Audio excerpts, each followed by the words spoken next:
পৃথিবীতে কোনো প্রাণী মানুষের কাছে পোষ মানানো অসাধ্য নয়। একটু কষ্ট হয়, তারপরও পোষ মানে। এই যে দেখুন, আমার পায়রাকে খেতে দিয়েছি, কবুতরকে খেতে দিয়েছি। এই যে অনেকগুলো বাবুই পাখি এসেছে, চালের উপরে 2টা ঘুঘু এসেছে।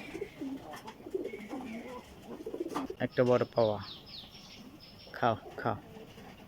এই যে বাবুই পাখি, অনেকগুলো বাবুই পাখি দেখুন।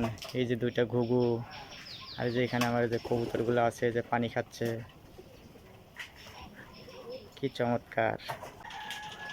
খাক, আমার কবুতরের জন্য যদি ওদেরকেও আল্লাহ রিজিক দিয়ে থাকে অবশ্যই খাবে। রিজিকের মালিক একমাত্র আল্লাহ।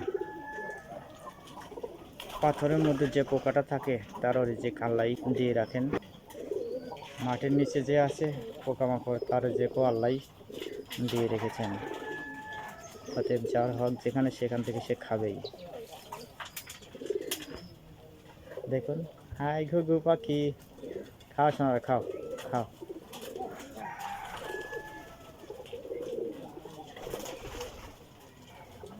খাও, এ পড়ে যান, ভিতরে পড়ে গেছে। খাও খাও, ভানে ভানে ভানে, খাও খাও খাও।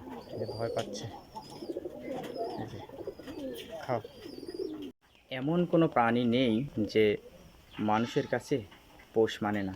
আমি কবুতর পালি, আমার কবুতরকে আমি খেতে দেই চালের উপরে, কবুতর খায়। অসংখ্য বাবুই পাখি, এই যে দেখুন বাবুই পাখি, আমরা বলি বাবুই, আসলে বাবুই পাখি তো গাছের ডালে থাকে, আর এটা হচ্ছে প্রকৃতপক্ষে মানে চড়ুই পাখি।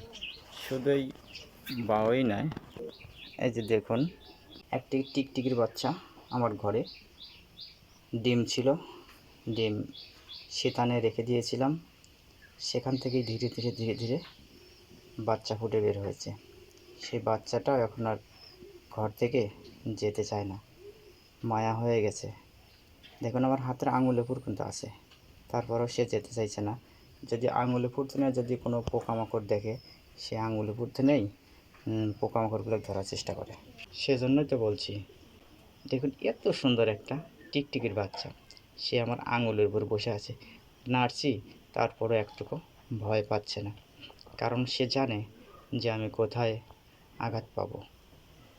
তার বিশ্বাস আছে আমার প্রতি, যার কারণে সে কিন্তু আমার আঙুলের উপরেই বসে আছে।